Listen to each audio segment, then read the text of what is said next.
our guest tonight was elected youngest councilor in the history of the city of Manila. Elected the youngest vice mayor in the history of the city of Manila. And in 2019 was elected the youngest mayor in the history of the city of Manila. In fact, it may not show in his appearance, but he has spent 23 years of his life, literally half of his life, in public service. And the city of Manila must have seen in this man so much that they have entrusted their future in this young man, the premier capital city of the Republic of the Philippines. And in the less than 3 years that he has been mayor of the city of Manila, he has achieved so much in that brief period in the areas of, for instance, health and sanitation, in how he has cleaned up the city of Manila in a matter of a few months, how he has cleared and reclaimed the streets of Recto in a matter of 48 hours since assuming the mayorship. In the area of public health, he has built in just such a short time a 10-story, fully air-conditioned new hospital ng Maynila. In public housing, he has moved squatters, informal settlers, to what he calls condominiums, quality public housing that gives dignity to the poor of Manila. Where before Manila was a dirty, smog-filled city, Manila can now breathe because of the clean, green public spaces that he has brought back to life. Even the Manila City Zoo, which until his mayorship was virtually a dung heap, dirty and smelly, has now been revived and brought back to life. He has achieved all of this in a space of less than 3 years. And all these achievements is even made more impressive when we consider where he began, his beginnings as a squatter in Tondo, who became, because he needed to work as a basurero at the age of 10. When you consider how he began and where he is now, and when you consider how he has brought Manila up with him, that is indeed quite impressive. I say all of this because the theme and the story of his life is really what we are celebrating tonight in this Sugbo Negosyo awarding. When you come from such beginnings at the bottom of the economic strata of society, what do you need to succeed? Resilience, perseverance, innovation, creativity. And isn't that what the MSMEs need really to succeed? So it is no wonder that, having heard of Sugbo Negosyo, he said that if he is elected president, he will certainly replicate this program and its success in the entire Philippine archipelago. So ladies and gentlemen, it is my honor and I am humbled to introduce to you tonight the man who will be the next President of the Republic of the Philippines, Mayor Isko Moreno Lumagoso.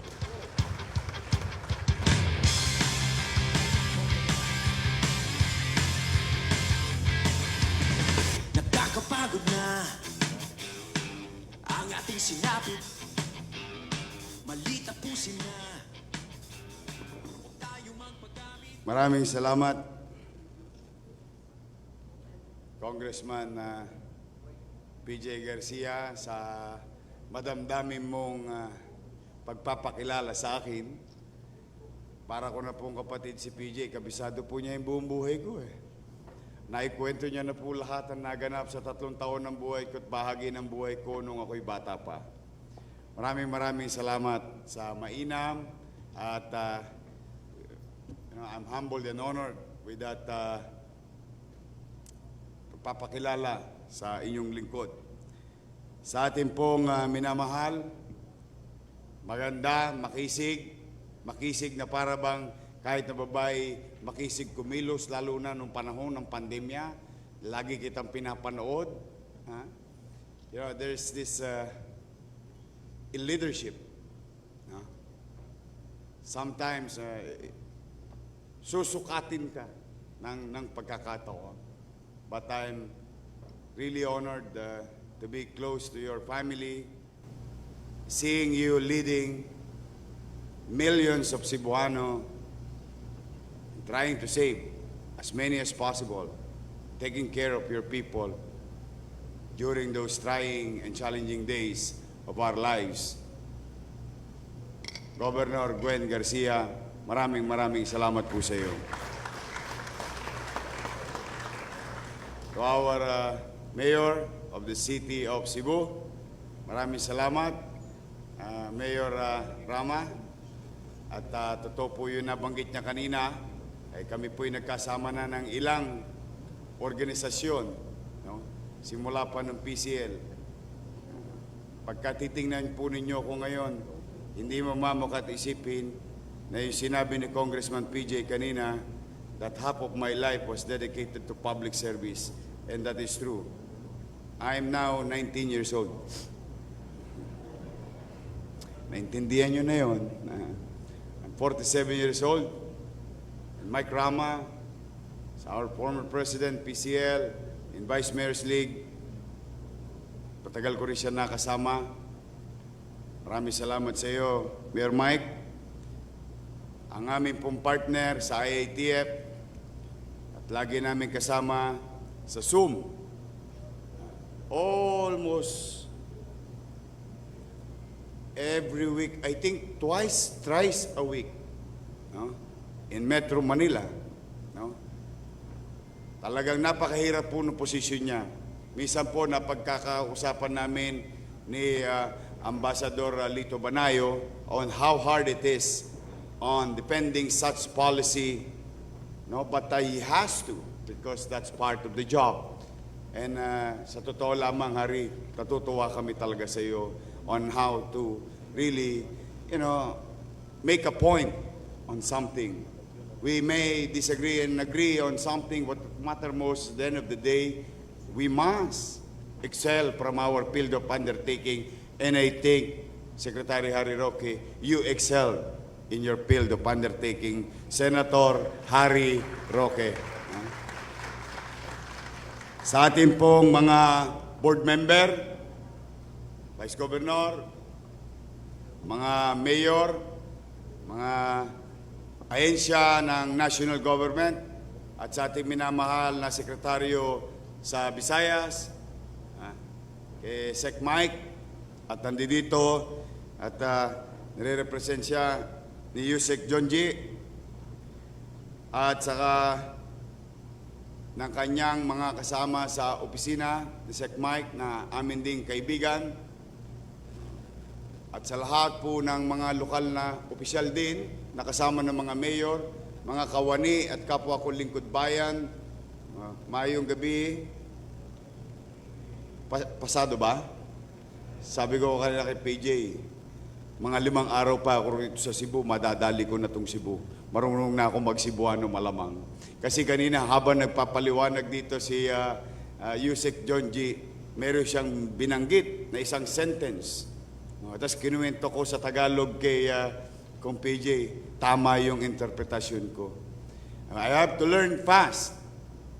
Yes, I have to learn fast because not only of the effects, the bad effects of this pandemic, but also I want to learn fast about problems and challenges of our fellow men in the entire country, if given a chance, may awan Diyos at sa tulong ninyo, ako'y palarin. So that when we create policy, no, maalala ko noon si Governor Gwen, nung talagang inilalaban niya yung Cebu. And I really feel her, watching her at the time. Simply because ang bawat lokalidad, bawat geografiya ay may kanya-kanyang suliranin. And the only way for that thing to be addressed is to tap local chief executive in their respective localities. Yes. While it is true that there is commonality under national rules, but in terms of implementation, there must be an elbow room implementing properly, efficiently. And totoo rin po yung sinabi ni Yusek John G kanina, wherein President Rodrigo Roa Duterte called local government unit like ours to participate in the National Vaccination Day. Totoo po yun. At records will show, and it cannot be denied, when, like us, Governor Gwen and other mayors participated in the national effort in vaccination. Alam po ninyo, nakapagtala tayo ng kasaysayan, hindi lang ho sa Pilipinas, pati po sa mundo in terms of vaccination per population, based on population. Isa po tayo sa pinakamalaki na nabakunahan in a short period of time when President Duterte and IATF came up with the national policy on National Vaccination Day. We participated. We participated simply because I, your mayor in Manila, in my little understanding that this COVID-19 is a universal problem and it has to be approached inclusively. So lahat, yakapin, lahat magtulungan.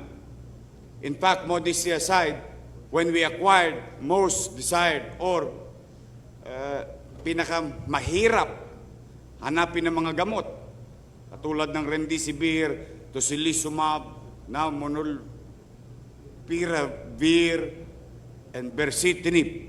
Kung gaano kahirap ng kahirap yung variant, ganon din po kahirap ng kahirap yung gamot. But the thing is, we've shared, and we're fortunate, and we thank the Lord that while we are ahead in terms of capacity, we thank the Lord hindi namin nagamit yung mga binili namin, pero nagamit naman ng kapwa Pilipino natin sa buong bansa. And 95% of them survived. So that's what matters most today. And we're very happy, maraming pagkakatulad ang province of Cebu. Opo, in terms of fighting COVID, in terms of cushioning the socio-economic impact of this COVID-19 in our lives. Nagulat lang ako, mas magaling lang si Gov. Gwen. Oh, ay talaga sa totoo lang, nung malaman ko to nung una kong punta rito, nung kinukwento to ni Gov. Gwen, sabi ko, akala ko maganda na yung ginawa natin sa Maynila. On how to survive business, on how to support business. We vaccinate everyone. Any John Doe and Mary who goes in and out of Manila, who works in Manila, whether they're from Manila or not. We try to vaccinate and protect our people to open up the economy as a matter of policy since last year. And I've been telling that we must learn how to live with COVID-19 and go back to work safely. With that policy, Tinulak namin ng tinulak na bakunahan ng tao, maproteksyonan ng tao. Tapos, tax amnesty here, tax amnesty there, creating business here, creating business there. Only to find out, ang pinakamagandang idea pala na worth emulating, and Congressman PJ Garcia is correct when I said it today, that may awa ang Diyos, someday somehow, kung si Mayor Rama nang hiram ng template para sa Cebu City, hihiramin ko na to para sa DTI sa buong bansa.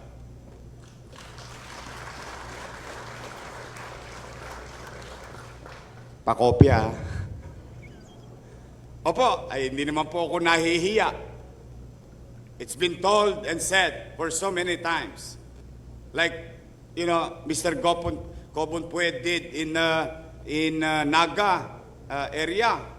Sabi ko sa kanya, maganda yung ginawa mo. Bakit? Katulad ng ginawa ni Lee Kuan Yew, maganda yung ginawa niya. In-city vertical housing. Ito sa pagnenegosyo, tinutulungan yung mga maliliit nating kababayan with their talents, undiscovered talents. No? Abay, siyempre, ako naman no, talaga mangungopya ako ng mangungopya. Hindi, sa eskwelahan lang po ako hindi nangungopya dahil magagalit po ang teacher ko. Pero sa paggogobyerno, bagay na kapakipakinabang sa tao, hindi po ako nahiya mangopya. In fact, hindi po sa takot po ako sa height. Takot po ako sa height. Pero sa pagmamahal ko si Buano, inakyat ko yung bridge yung bago. Because I really want to see how this can be done in a speed of time.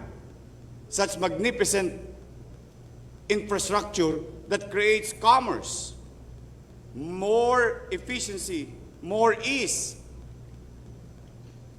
for two islands. What more if we can create more islands connected in our country, which by its very nature as an archipelagic country, malaki ang hamon sa atin. But you know, nowadays technologies is there. That engineering marvel is existing and duplicable. And I think what we need is a matter of yung bang gigil ka ba? Gusto mo ba talaga? O priority mo ba talaga? May awa ang Diyos, I think this is not a time to create more promises. The only thing that I will promise here is kokopyahin ko itong ginawa ninyo sa Cebu Province para sa mga kababayan natin mabigyan ng hanap buhay. And I believe the winner will now can and proudly attend the Food Expo, the International Food Expo in France. I've been there. I saw it. I saw it with my own eyes. Kaya sa DTI, may dadalhin na kayo doon. Kasi nakita ko dati nung nagpunta ko doon, may isang booth doon ng DTI nung araw. Yung ating tourism department may booth doon. I think the winner should have a space in there and to be exposed to the world that we, Filipinos, not only Cebuanos, but us Filipinos can be competitive in terms of product that we can build or services that we can give. Again, congratulations. Ayaw kong agawin sa iyo ang gabi, Governor Gwen. This is your night. This is your idea. With your group, congratulations sa lahat na nakasama mo na nakapag-isip nito. At sana maging matagumpay pa yung Season 2 at susunod ay Season 3, Season 4, Season 5. Sana sa susunod na season, kasama na ako doon sa season na yon. Again, sa lahat ng Cebuano na nandito at mga Cebuanong nasa labas ng building na ito at Cebuano sa kani-kaniyang bayan na aking napuntahan, let me take this opportunity to thank each and every one of you that wherever PJ and I, Congressman Garcia and I, na iniikot ay napakainit ng inyong pagtanggap. Sabi ko kaninang maga, malamang ang Cebu maging pangalawang bahay ko na. Buti pa si Hari adapted na. Huwag ka mag-alala, Hari, malapit na. Magiging magkapatid na tayo. Twinnie. Again, I'm humbled and honored with the hospitality of the Garcia family and the warm being given to me by Cebuanos. Someday, somehow. Isa lang po kung bakit ako nagtagumpay sa karerang pinili ko. Nasasanlaan laway ko at wala kong stiff neck. Kaya kong lumingon sa aking pinanggalingan at hindi ko kinakalimutan ang mga taong nakasalamuha ko sa dinaraanan ko tungo sa direksyon na gusto kong mapuntahan. Magandang gabi, pagpalain nawa kayo ng Pong May Kapal. Pilipinas, God first. Thank you so much. Yorme, please remain on stage because Governor Gwen Garcia and Deputy Speaker Pablo Jan Garcia will present a token to you in appreciation of your presence tonight.